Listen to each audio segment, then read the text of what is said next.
Welcome everyone. We're so glad that you're joining us here for this webinar today. It's been a really popular webinar. Just to introduce you to the Thrive team, we're a talent acquisition and people development company. And at our core, we believe that when people feel psychologically safe and included and valued, then they don't just survive, they thrive.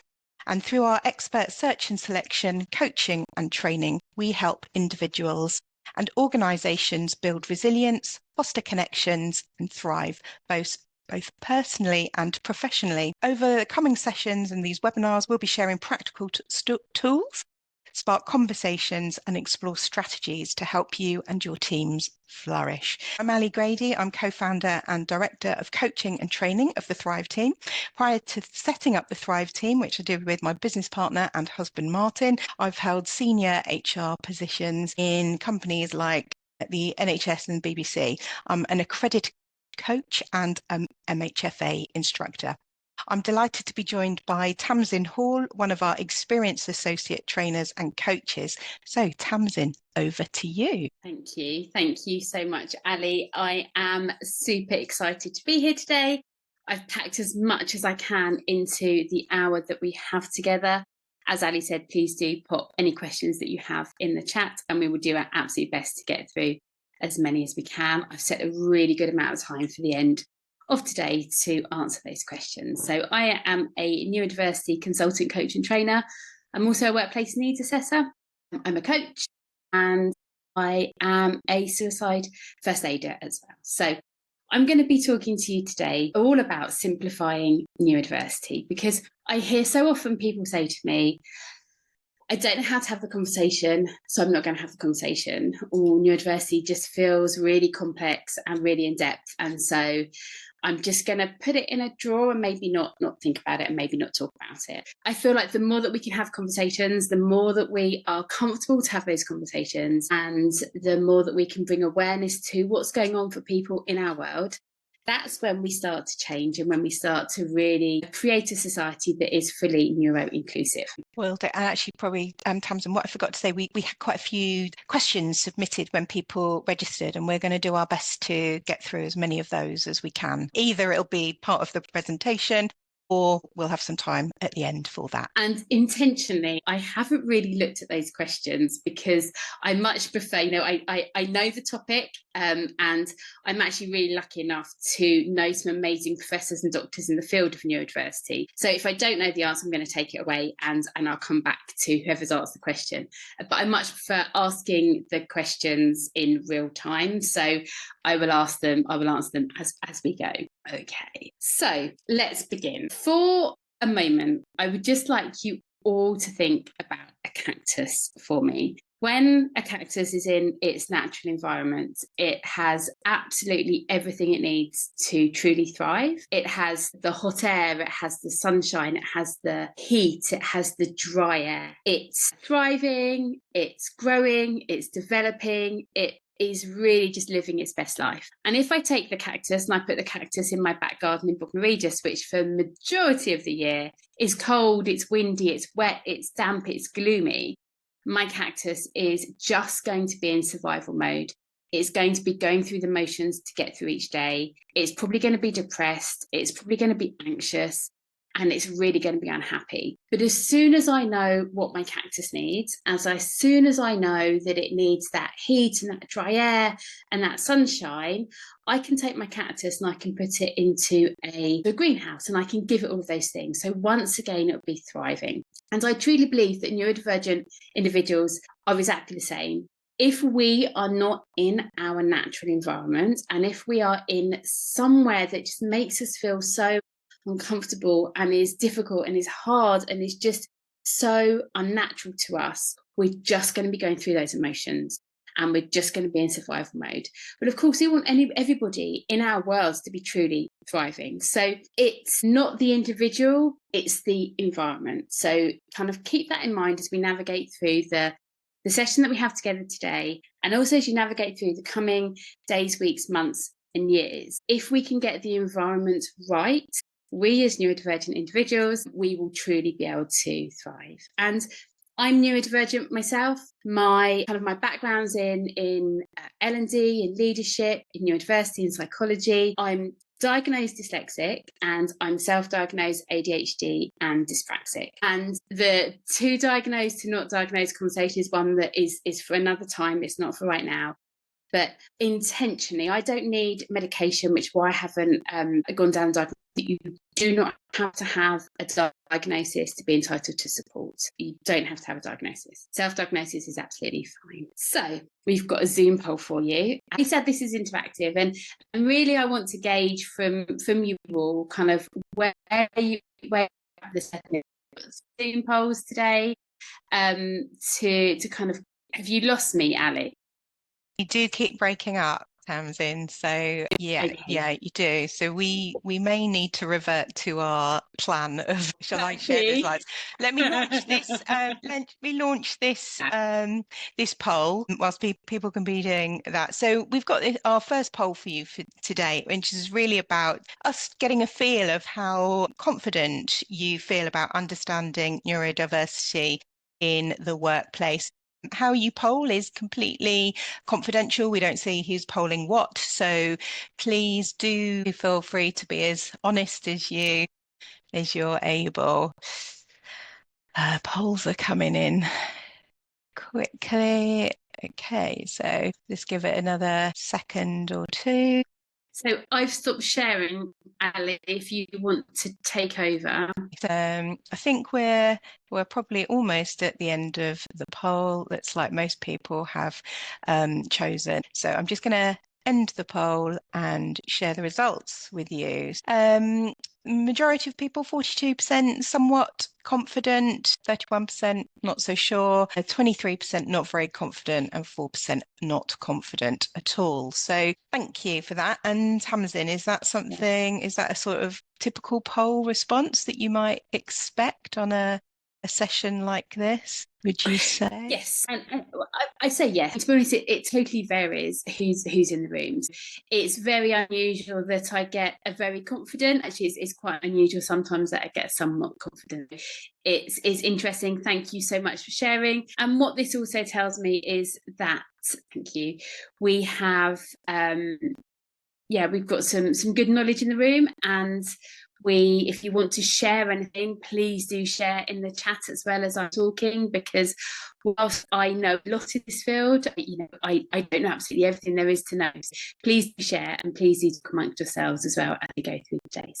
Thank you for. So move on to the next slide. We're going to do a bit of a next slide, please. Now. And if something happens also with my internet connection, let me know and I will get to my phone. So I'm not in my normal environment today, talking about environments. So I'm having to rely on someone else's Wi-Fi. So hopefully it'll be okay. But if anything has changed, I will tether to my mobile. So what is neurodiversity? Well, in essence, it's a natural variety in how people think, how we learn, and how we process information. And in a really simple way, I say my brain just functions differently. It's just wired different, and it's just different. And it isn't wrong, it isn't broken, it isn't not good enough, it is just simply different. So neurodiversity includes a whole range of types, including, but absolutely to ADHD, autism, UDHD. So there was not so long ago that we couldn't, or medical professionals that we couldn't. Tamzin, sorry to interrupt. You're breaking up a fair bit, so you might need to. I'm going to tether to my mobile. Give me 2 ticks. Best laid plans and everything, but this is the beauty of being able to work everywhere. We have to be a bit flexible and adaptable, and so apologies everyone, but we'll get Tamzin back online. Yep, I think you are. Is that better? Seems to be, yep. Yeah, okay. All right. I'll start again. Did you get that, or should I start from ADHD again? It's probably worth starting again. Yeah. Okay, all right. Okay. So in terms of what is neurodiversity, natural variety in how people think, learn, and process information. In simple terms, my brain just works differently. My brain is not broken, it's not enough, it's not wrong. it just behaves differently. It just is differently, and it's just wired differently. And in terms of what is under the neurodiversity banner, there's a whole host of things, and I've just put a snapshot here just because of the time that we have together today. But neurodiversity includes ADHD, which is attention deficit hyperactivity disorder, and we also have ADD, which is attention deficit disorder. One point on the word disorder. So medical professions still diagnose neurodiversity with the word disorder. So we have attention deficit disorder, we have autism spectrum disorder, we have dyspraxia, which has disorder in the word, we have OCD, which is disorder in the word. So there is so many neurotypes that include the word disorder. However, as a field, we are really trying to move away from the word disorder because it's such a negative word. So we are starting to, if we look at autism, so it's autism spectrum disorder, we are starting to call it autism spectrum condition. Medically, we will still diagnose autism spectrum disorder. And I hope as time goes on, we will change that terminology and use condition rather than disorder or something else. But at the moment, it is still in these words, so unfortunately. So autism comes under the neurodiversity banner, and with autism, it's a spectrum. So there's a huge spectrum for autism. We have the individuals who are nonverbal, who need 24-hour care, all the way to the other end of the spectrum, which is individuals in work who don't need that 24-hour care. Also, we have Asperger's, which has been bundled into autism. That spectrum of autism is huge, and I wouldn't be surprised again as we start to navigate through and learn more about neurodiversity. I wouldn't be surprised if we see autism kind of broken up a bit more as well, and that's in the future that will come. Then we have AUDHD, which is autism and ADHD combined. And it was only until relatively recently that the medical profession said we couldn't be diagnosed with ADHD and autism, but now we know we can. So we have AUDHD. We have dyslexia, we have dyspraxia, we also have dyscalculia, there's dysgraphia, there's Tourette's, a whole host of things that come under, or traits that come under neurodiversity. And what I find is it's what an individual is finding challenging, to me, is what's important. So there's a huge amount of challenges that come across into all of these neurotypes. There's also a lot of strengths as well, but there's a lot of challenges. This is not about a deficit. It is not about something that is wrong with somebody. This is just, we are different. Our brains are different. My brain still doesn't know lefts and rights. My brain still drops things. I still can't spell. I still make grammar mistakes. It doesn't mean that I'm not good enough. It just means that there's certain things that just my brain just doesn't do, and that's okay. So about 20% of the population is neurodivergent, and this is diagnosed cases. So I shared with you earlier that I am diagnosed dyslexic, but self-diagnosed dyspraxic and ADHD. So what that means is my dyspraxic and my ADHD aren't included in this percentage. And so there's a lot of people, whether it is self-diagnosed, whether it's people that don't want to have a diagnosis, whether it's people that are on a waiting list for a diagnosis. In some parts of the UK, there's an 11-year wait list for a diagnosis of ADHD on the NHS. And there's also people who do not know they have a neurodiversity. So that percentage, I truly believe, is not accurate. And as I shared with you earlier, I know quite a lot of people in the field of neurodiversity. And every time I come across somebody new, I say to them, if we were to diagnose the whole population, what would that figure be? Where would we be? And some people say to me, about 60% of us have a neurodiversity.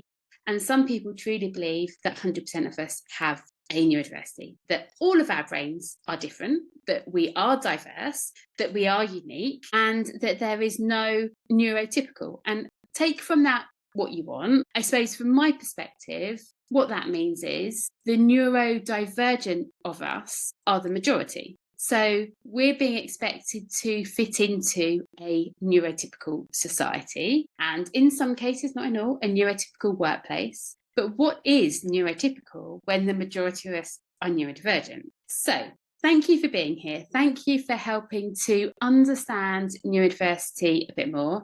And thank you for wanting to kind of make a change and to be on this journey with me, because I believe that collectively we're going to make a difference, and it's all about all of us together. So thank you for being here. So neurodiversity strengths. Now, I have not got time today to give you all of the neurodiversity strengths for all of the different neurotypes. So this is just a very, very high level of the strengths that I see across my clients who are neurodivergent. And of course, for some people, so attention to detail in here, my attention to detail is appalling, but there are some neurodivergent individuals whose attention to detail is absolutely phenomenal. So the autistic brain, attention to detail is absolutely phenomenal, blows my mind. So what this is just a real snapshot of if someone who's in your world who you know is neurodivergent, these are some of the strengths that they may have. Creative problem solving, I see across all neurotypes. If you have a problem to solve, put round the table someone who's autistic, someone who's ADHD, someone who's dyslexic, someone who's dyspraxic, a neurotypical, put everyone around the table, and you will be blown away by the ideas that come out. The innovation, the ideas, the problem solving, it's absolutely phenomenal. So like I said, attention to detail. So for some, I'm going to put some neurodivergent individuals, because certainly some of the dyslexics amongst us might find this one a challenge. But attention to detail can be really, really amazing. Hyperfocus. So that ability to hyperfocus. So hyperfocus is being able to work on something without distraction and just kind of getting on with the task in hand. And it can be really difficult for some ADHDers, for example, to get into hyperfocus.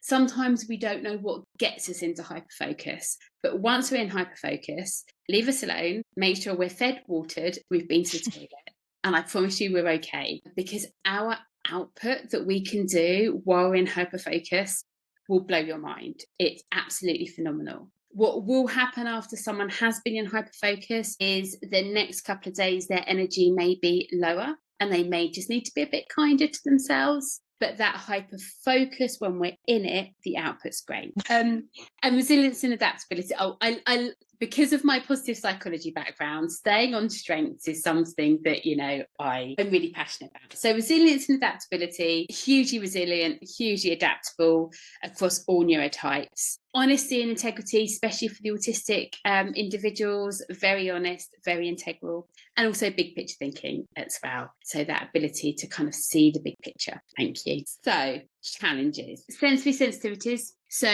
this could be heat, light, it could be temperature, it could be sound, it could be taste, it could be smell. And when a neurodivergent individual has sensory sensitivities, it can be such a physical response that we just need to get away from that thing in that moment as quickly as we can. So one of my clients, for example, they really struggle to go on the tube at rush hour because of the smells of perfume and aftershave. It really makes him feel really, really unwell, and just has to just get away from that in that moment. So it's a real physical need to move away right now. Organisation and time management can be a real struggle. Time blindness for ADHD is 5 minutes can be exactly the same as 5 hours. Being able to organise and kind of prioritize a to-do list as well can be really, really challenging. Social communication for some neurodivergent individuals could be things like feeling really uncomfortable in social situations, could be wanting to interrupt, could be struggle with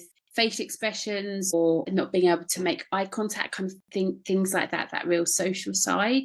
Fatigue and overwhelm. Being neurodivergent can be extremely overwhelming at times and can be extremely tiring, especially if somebody is masking. So that's kind of showing up as what we think should be neurotypical. So I spent the first, I left school.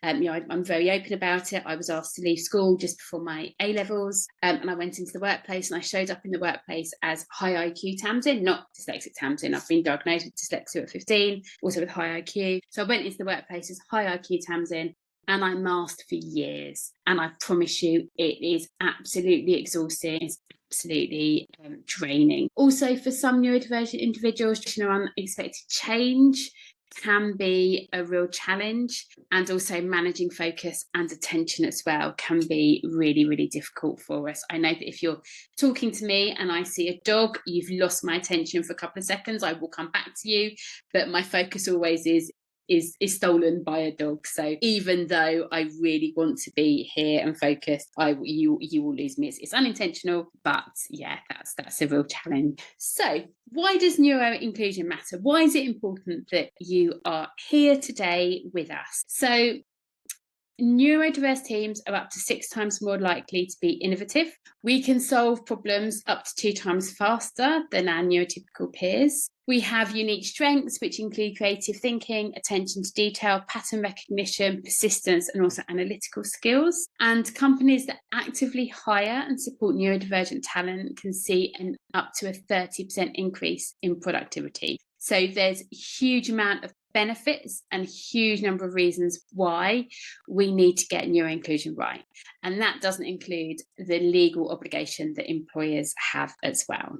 As I navigate through my journey, we have come a long way. Neurodiversity is a relatively new field, I suppose. If we look into the 70s, people were institutionalized because of their neurodivergent traits. So we have come a long way. However, we are certainly not there yet. And it's by people like you being on webinars like this that really, really help us to lead the way and to make a difference. So most workplaces are not set up to support neurodiversity. Neurodiversity is certainly not a tick box exercise. It's certainly not we're going to attend a, do an awareness week or just tick that box. It isn't that. This is a behavioural change. This is true understanding through everybody. This is weaving neurodiversity and neuroinclusion through everything that you do. Because if we do not support neurodiversity, the consequences are huge. So we lose productivity, we miss talent, we reduce wellbeing. As part of my role as a workplace needs assessor, the legalities are huge, and reputational risk, all of those negative things. You will lose money, there'll be high sickness days. There's just so many patterns that we see for companies that are not neuro-inclusive. But when we get it right, everyone benefits. More innovation, faster solutions, and happier, loyal teams they feel supported and they feel valued. So it's really, really important that we get this stuff right, and it's really important that we start the conversation. I love a good quote. Neurodiversity is not a challenge to be managed, it's a resource to be embraced. And when organisations value different ways of thinking, everybody benefits. And I see that day in, day out through my clients. So it's really, really important.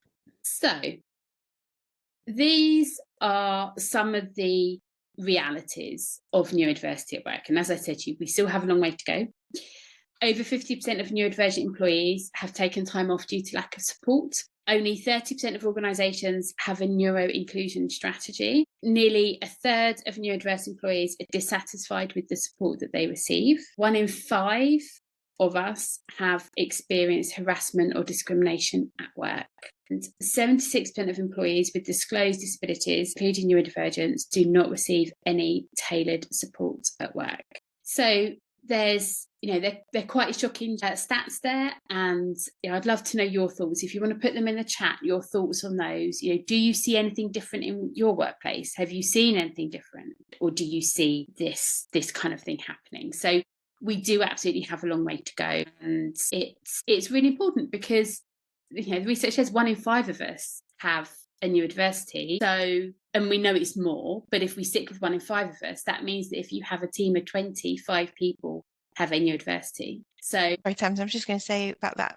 50% of neurodivergent employees have taken time off due to lack of support. And I guess that's a very hidden statistic, because I'm guessing they're not calling up, taking time off saying, because you're not supporting me. They're probably making up other reasons why, or using other reasons why they're not at work, and it's because they don't feel supported. So that will impact their mental health, it will impact their overall well-being. They're more likely to become physically unwell and mentally unwell potentially as well. Catherine's made a comment. Catherine, I hope you don't mind me sharing. It's public, so I'm guessing it's okay. saying you think you stayed self-employed for years because you thought you were a poor employee. Well, we're very glad to have you. So you're definitely not a poor employee, even if that's how you felt. No. And that's something, thank you so much for sharing that, Catherine. And that is something that I hear a lot, is people saying, I felt like I had no choice but to be self-employed, and I felt like I had to leave, or I felt like that I wasn't good enough to be, or I had to leave corporate because of kind of that box that I was trying to fit into. You know, for obviously for the Thrive team, it's fabulous that you're here, but for a lot of people and a lot of organisations, we lose really great talent because we don't get this right. And it's such a shame. Okay. Thanks. Glenn's made a comment as well. See a lot of adult diagnosis of neurodiversity. Theory is that it's often those people who have children, and their children's neurodiversity is picked up at school more than in a generation. The result is that parents are recognising the symptoms in themselves. Unfortunately, I see that most companies are behind the curve and don't see the value add of having a strategy. Yeah. And I think actually that was, potentially one of the things that sparked us putting on this webinar was about, perhaps reflecting on parents in the school holidays who might be struggling with their children who they recognize neurodivergent traits of, but also, then that perhaps aware, because there is so much more awareness now, and we've still got a long way to go, that actually parents themselves, adults, are now starting to recognize some of that. And I think that goes right back to what you said at the beginning, Tamzin, there, and about actually the vast majority of us are probably neurodivergent. And so what is neurotypical? Does it even exist? Who knows? Thanks, Tom. You see the stats reflected in a lot of places that you work. On the positives side, increasing amounts of improvement in certain places. It's also played a significant part in why you left your last employed role and why you thrive as self-employed. So there's a real sort of theme here as well, isn't there? Thank you for sharing. So we've got our next poll now, actually. So this next poll is about your current company's approach to supporting neurodivergent staff. And, if you're working for yourself, if you're self-employed, either you can sort of vote on yourself or perhaps the company that you worked for previously, if that makes more sense for you. Okay, again, as we said, polling is confidential. We don't see how you poll, so please feel free to be as honest as you feel. I love that we've got some excellent. I just about to say exactly the same thing. I was waiting. Oh, good. I was just waiting to see if we sort of creeped up to more than one, and we have. So that's fantastic. So just give it another couple of seconds for people to poll if they want to. So I think probably everyone's polled that is going to. So let me show what we've got. Share results. So a couple of people saying excellent, comprehensive support and inclusive policies. The vast majority saying good, there's some support and awareness, but room for improvement, perhaps. And then, fair and poor, either little or no support. So again, I'd say that's probably an average snapshot, isn't it? It's like everything. It's that standard distribution curve. There'll be some people that are doing it really well, vast majority, okay, and then there'll be some that won't be doing very well at all. And, I think, Tamzin, you've talked about being a journey a long time, and I guess organisations are on a journey as more and more information becomes available, because it feels like quite a new topic, really, yeah. and particularly for the workplace. Yes, yeah. Absolutely, yeah. And thank you for sharing all of that. And that's really, really useful. And I do see, as I say, we are starting to be on that journey. We're not where we need to be. And I truly believe every organisation should be having neurodiversity awareness training for their employees at least every year, just as they do DSM handling, if I'm honest. And I know, I'm very biased, but I think the importance of that understanding for colleagues and for clients and for people in our world, I think it's really, really important. So thank you for sharing that. Richard Branson is obviously a very famous neurodivergent. He talks about it and he says neurodiversity should be celebrated, different ways of thinking, bring new perspectives and drive innovation. And some of the world's most successful entrepreneurs and creatives are neurodivergent. So next slide, please. I was trying to move on. Okay, so who do you know who is successful and neurodivergent? And have a think about this, because I love what comes out from this question, because some people say someone famous and some people say my kids, my best friend. This could be anybody, but who is successful and neurodivergent? And if you want to share in the chat, please do. And I'm going to share a story while you're doing that. And one of my clients said to me a while ago that their line manager in a team meeting had a document that needed reading out. And there was kind of 9 people around the room, and the line manager said, and very high up in the company, line manager said, who wants to read out this document? And of course, for everyone was kind of head down. Not me, I don't want to do it. And my client said, definitely not me, I just can't. And her line manager turned around to everybody and said, okay, I will read it out to you, but I just want to let you know I am dyslexic, and it's going to be really disjointed. It's going to be, it isn't going to flow. I'm going to get my words wrong, but I know the importance of sharing this out loud, so I would do it. And my client was telling me this, and she said at the end of this document being read out, she said, I had never felt so heard, so valued, and so understood at any point in my life as I did in that moment, because somebody in a high position just was so vulnerable and was so open. And it made me realise that my dyslexia will never hold me back again, because it hasn't held that person back. And I think sometimes if we can look at the people who can inspire us and look at who is successful, even though they have these, these unique brains that sometimes mean that we spill things or we drop things or we can't spell, it's really, really empowering. If we can just go to the next slide, Ali, please. Will do. And Tamzin, a lot of what you're sort of talking about here really sort of reminds me of the work that the other sort of training work that we do within the Thrive team. A lot of it is around mental health awareness and mental health first aid. And I think, we're talking about mental health in the workplace much more now than we were 10 years ago. So we're sort of perhaps further along the journey. But what we know from that, working with sort of very large businesses and organizations and very, very to very small business, actually, it's that sort of those senior people, that leadership that really can help to set the culture and create that psychologically safe workplace that people feel, able to be open and bring their whole self to work. And I know that was mentioned in the comments. I can see the chat. Yes. Oh, great. The chat, so that you don't have to do everything. Okay, right.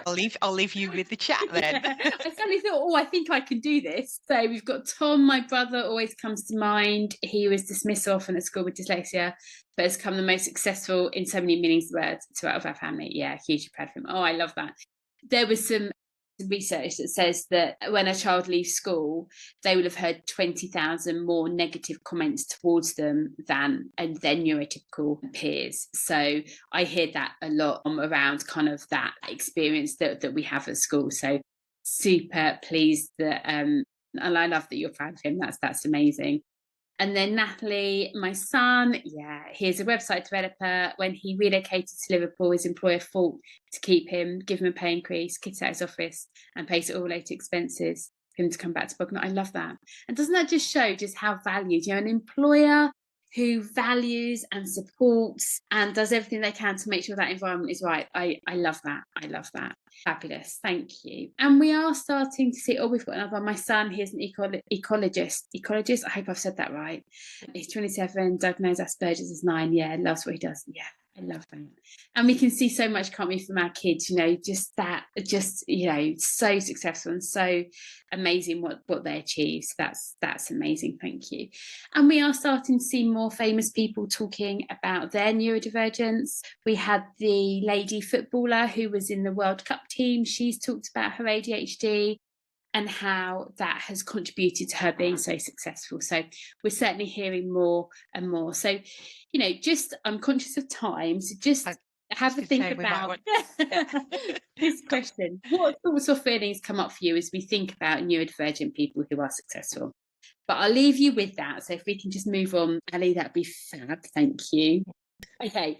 So I'm going to whiz through these really quickly because I'm really conscious that we want to spend a lot of time on questions. So common challenges that I see from my clients, what gets in the way: unclear instructions, noisy environments, rigid routines, lack of flexibility, assumptions about normal behaviour, their emotional dysregulation, and also not feeling psychological in their environment that they're in. And that psychological safety might be how they feel right now, but it might be because of what's happened to them in the past, and maybe previous experiences have just come into the current situation, the current environment, and they still can't move forward from that. So that psychological safety might not be a reflection of the environment they're in right now. It might be previous experiences as well. If we can move on. Yeah, it takes time to build that trust and psychological safety, doesn't it? And actually, I've got a couple of clients who, because of what they've experienced in the past, I doubt will ever be able to share some things, regardless of the environment and how psychologically safe their current employer is. So yeah, just bear that in mind. If you're with somebody who isn't sharing, there might be more that's going on. Okay, so what can make a difference? Very clear written instructions, clarity. Neurodivergent individuals, we need clarity. We need to know exactly what's expected of us. Think about the 3 W's when you're working with or talking to neurodivergent individuals, which is the what, the when, the why. We need to know what's happening, what you're expecting of us. We need to know why, and we need a timeline. And I promise you, for ADHDers, if we don't have the timeline and we don't know the why, it's probably never going to happen. Flexible hours or routines. This doesn't necessarily have to mean condensed hours. This can mean flexible hours in terms of maybe a few more breaks kind of dotted in, maybe a bit of reflection time after certain meetings, maybe coming in a bit earlier, leaving a bit late, but it doesn't necessarily have to be that. If your work pattern, your kind of opening hours where you're servicing your clients, if that doesn't fit. Quiet spaces or noise cancelling headphones, regular supportive check-ins, opportunities to work to strengths, really work into those strengths. We want people to feel confident, we want people to feel empowered and valued, and if we can work to someone's strength, that's a really good way of doing that. Neurodiversity training, which we talked about, understanding and open-mindedness, and also time to think and process is really, really important. Okay, so companies that are leading the way, and these companies have such amazing neurodiversity programs, and over the coming kind of 6 or 7 weeks, I'm going to be sharing all of these in my neurodiversity conversations newsletter. So I'll take a deep dive into kind of what each of these companies are doing and how you can do the same. Microsoft, Ernst & Young, I've done a post today on LinkedIn about them, JP Morgan Chase, Auto Trader, Google and Virgin. All of these companies have such great neuro-inclusion policies, processes, and they're absolutely leading the way in this. So really important to know that some really good companies are getting all of this right. I think we had a couple of people said that their own organisation was excellent. You know, we don't know who polled that way, so it might be you could add your own organisation to the list. Lisa, yes, we will share the slides after, but you'll also get a recording of the session as well. We'll get those out to you as quickly as we can. Supporting neurodiversity is about more than adjustments. It's about seeing, hearing and valuing each person for who they are. If you've met one person with a neurodiversity, you've met one person with a neurodiversity.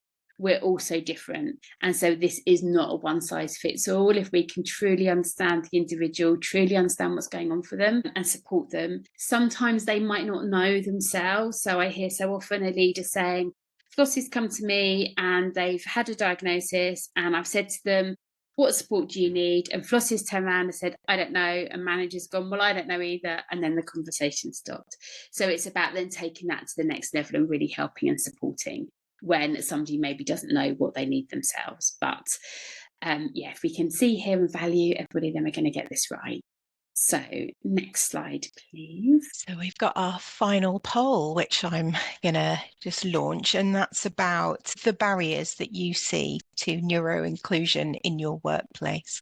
Again, confidential, or anonymous, so feel free to poll honestly. So there's going to be a clear winner here, I think. It doesn't surprise me, lack of awareness and understanding is coming out top, because we only know what we know. And if we've never been in the situation, or if we don't know anybody in our world, or are not aware of anybody in our world who is neurodivergent, we just don't have that awareness or understanding. So that doesn't surprise me. Okay, I'm going to just share the results here. So, yeah, vast majority, 59% lack of awareness and understanding. And then it is stigma or limited resources or budget, and one person voting around policies. Again, not so surprising perhaps about that lack of awareness or understanding. We don't know what we don't know, so therefore we don't know how to fix that either. We are cutting to the bit around questions. Okay. As we sort of said, we have some questions submitted, and we're going to do our best to get through as many of those. I've kind of sort of grouped them together where they are of a similar theme. So I'm gonna ask Tamzin if she's gonna do her best to answer. If you've got any more that crop up, then please drop them in the chat and we'll do our best. Okay, so the first one is around general awareness and challenging misconceptions. So what are the biggest misconceptions about neurodiversity that you see still existing in the workplace, and how are they best challenged? Yes.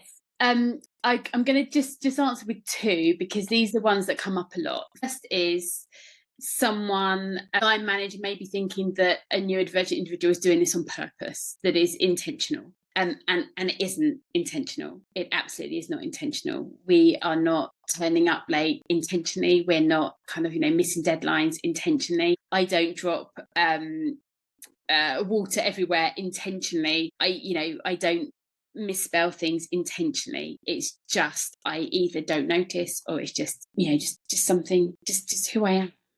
And so that's one. And the other is that, and actually this is something that neurodivergent, especially ADHDers, think of themselves as well as other people, is that we're lazy. And we're not lazy. We're not lazy. If we've been in hyper focus and we've used a lot of energy, or we've been in social situations and we've used a lot of energy, or we've been masking and we've used a lot of energy, we probably need a bit of time to rest and recuperate. And that's okay. But sometimes we think that we shouldn't have that time, and that we should be kind of running at 200 miles an hour all the time. And that isn't the case. So I suppose those are the two main misconceptions that I hear. I can go on for hours talking about all the other things that I've heard, but they're the two main ones, that we're doing it intentionally and that we're lazy, I think, are the two main. Thanks, Tamzin. And a question here about some practical ways to create a culture where neurodivergent employees feel comfortable disclosing their needs without fear of stigma or career impact. Yeah. And this is certainly not a one size fits all, because there's some organisations, and full transparency, there's some organisations who still do not believe and do not think that neurodivergent individuals have a place. And so that's really hard for me to say and really hard to share, but I would never advise anybody to disclose if they don't feel comfortable. And I know some people truly believe that neurodivergent individuals should share with everybody. I'm not sure that's the right advice. And I think we need to take it as we see it as individuals, and kind of trust our intuition a bit. I would love to get to a place where we can share openly and it be okay. And I've forgotten the question, Ali. I'm really sorry. It was about creating a culture where neurodivergent employees feel comfortable disclosing their needs without fear of stigma or career impact. So I'd say, if you have somebody who will not share with you, please don't take it personally. They've probably experienced some of those horrendous employers in the past where they've been stigmatised because of. Having neurodiversity awareness training, having a neurodiversity policy on your website, showcasing your neuro-inclusive, having a website on your intranet pages if you're big enough for intranet pages, maybe having an ERG, an employee resource group, have neuro-inclusion woven through everything that you do. This isn't just about telling people you do it, this is about showcasing that you do it. It's about showing them that it doesn't matter who you are, it doesn't matter what any of that kind of label is, or whoever you are under the D&I at all, you're welcome. You're welcome. You have a place at the table. We value you. We want to understand you. We want to support you. Show them, really show them. Don't just tell them. Because when you show your employees that you are fully inclusive, and you support, that's when they'll see you doing it for Flossie, and they'll think, if they're doing that for Flossie, can I all of a sudden, can I let my guard down a bit? Can I show them the real me? And they might do it bit by bit by bit, but just truly embrace them and understand them, want to get to know them and show them. Thanks, Tamzin. We've got it's another couple of questions which essentially are around how do you effectively communicate with somebody that might be considered neurodiverse or might identify as neurodivergent, particularly if it might be online or telephone. So maybe you're not in the room with the individual, but also when you are in the room. So I guess it's that communication piece. Yeah. And, I run full day training on communication piece. So answering it in 30 seconds is probably going to be quite tricky. But my biggest piece of advice is meet them where they are and don't expect them to do something they feel uncomfortable with. So cameras on and cameras off is a great example. So if you have an autistic individual who struggles with eye contact and who feels very uncomfortable looking at their face and always worries about the fact that maybe they are not making eye contact or their facial expression doesn't look right and they're worried about all of these things, let's remove that barrier. Let's just say cameras off. Don't have to have cameras on. Doesn't matter. For somebody who's ADHD and might want to be kind of, I call it bopping around and moving around all the time, if they're on camera, they may feel they can't do that. And then that will then be really awkward for them. They'll be more concerned about not fidgeting, not moving around, than having the conversation with you. Meet them where they are and try and mirror there. And I think, Ali, I suppose because of our background, we're really good at mirroring the people that are in front of us, but mirroring them and following their lead. If they take a break between words and sentences, give them that space. If they're talking slower, you talk slower. If they're talking fast, you talk fast. Meet them where they are. Thanks, Tamzin. Got loads of questions. We haven't got much time, so I'm going to try and wrap this up. So we've had one come in the chat, which probably plays to some of the other questions that we've had come in. So as an HR professional, often encounter situations where an employee has a formal diagnosis of neurodivergent condition alongside a condition they self-identify with but hasn't been clinically diagnosed. We want to be supportive and make reasonable adjustments, but we also need to be mindful of the limits of our role since we rely on occupational health for formal recommendations. How can organisations balance supporting employees' self-identified needs with the requirement for clinical evidence while also when setting up reasonable adjustments while also minimising the risk of discrimination claims? And we've had a number of questions come in that I think are probably similar around supporting neurodivergent employees through perhaps formal HR processes like managing performance, capability, disciplinary, etc. So it's that balance of support, I guess, whilst minimising the risk of discrimination as well. Under the Equality Act, you do not have to have a diagnosis. So the support has to be there, diagnosis or no diagnosis. It is irrelevant whether someone's got a diagnosis or not. You have to support them. In terms of reasonable adjustments have to be reasonable for the company and reasonable for the employee. So if there's a request that comes in that an employee, and I'm going to really exaggerate here, but say an employee says, I want to work 2 hours a day, but I still want you to pay me for 8 hours a day. That probably isn't a reasonable adjustment. How can you meet them somewhere? What can you give them? It's got to be right for the company. It's got to be right for your clients as well, because obviously you need to make money at the same time. You need to service your clients, whoever they are. But also meeting that individual where they are. And I could go on and on and on. And I would say, if you're really unsure, workplace needs assessment will support you as an employer in court if it ever gets to a tribunal because you've dismissed somebody. And it gives you the peace of mind that you are doing the right thing as well for your employees. And I guess it might not even be a dismissal because it could be a disability discrimination claim as well. And the larger the organisation, the greater lengths the court will deem them to need to have gone to. I said I work for the NHS and the BBC. The lengths that those types of organisations need to go to prove that they have done everything to support the individual be far greater than a small SME that employs 20 people. Yeah, okay. We wrap up and do the. Yeah. I just think if people leave, they might miss the last couple Yeah. of slides. Yeah, okay. So we will get to the other questions. Tamzin and I will think of a way of how we can answer the rest of the questions that we've had come in. But we'll just finish with the rest of the slides. Yeah. Okay, so really quickly, what can you do to support coaching, strategy coaching, one-to-one coaching, co-coaching, awareness training, training, spoke training, and workplace needs assessments? There's lots that we can do to help and support you, but these are things that really you need to be thinking about and offering. And as a bare minimum, awareness training for everybody, I would say, is a must. And we can help with all of that. So we'll make sure we send details when we send you the recording of the webinar. Okay, so what's next? What have you learned today? Have a think about what you've learned. Have a think about one thing that you can do in your team. And also, how can you start a conversation about inclusion? So you've spent an hour with us here today, which I'm very, very grateful for. Thank you. But how can you make sure this hour is then put to good use and that you take this away? Have a think about those questions. What we would love you to do is reply to Ali's email that she's sending out and answer these questions and let me know.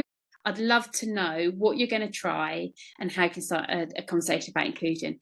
Because actually, if you share with us, then you are kind of a bit of accountability there as well. A bit of actually, I've told Ali and Tamzin this is what I'm going to try, so I'm going to do it. So do share with us and let us know. We'd love to know. Thank you. Thanks, Tamzin. And if people are happy just to stay for another couple of minutes, probably top. So I want to read you something, which is a post that we've seen doing the rounds on Facebook, and I know Tamzin shared it on LinkedIn, but I think it's really sort of relevant for what we're talking about here today.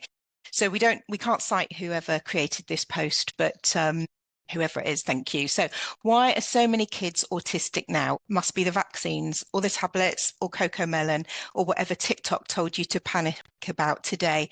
No, babes, what's really wild is how you all act like autism just popped up out of nowhere, when in reality you grew up surrounded by undiagnosed autistic people. You just called it something else.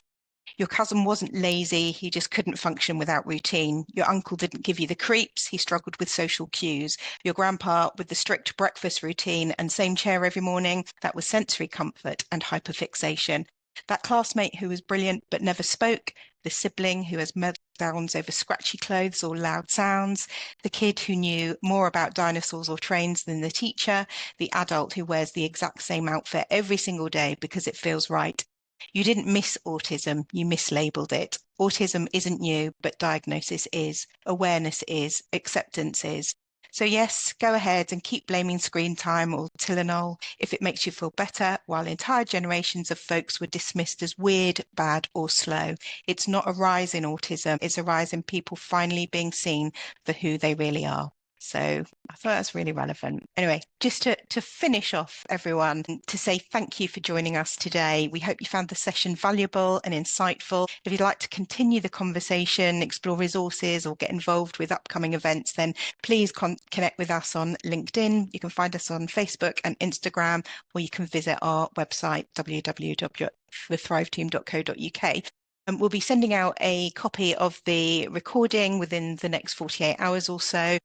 Via email, and as Tamzin said, we'll be including those questions on that last slide so that you can respond if you can. And we're working on our next webinar, and we'll be in touch with details when we're able to share them. So thank you very much, everyone, and thanks for giving us your time today. I hope you found it useful, and we look forward to seeing some of you again in the future. Thank you, everyone. Thank you. Have a great day.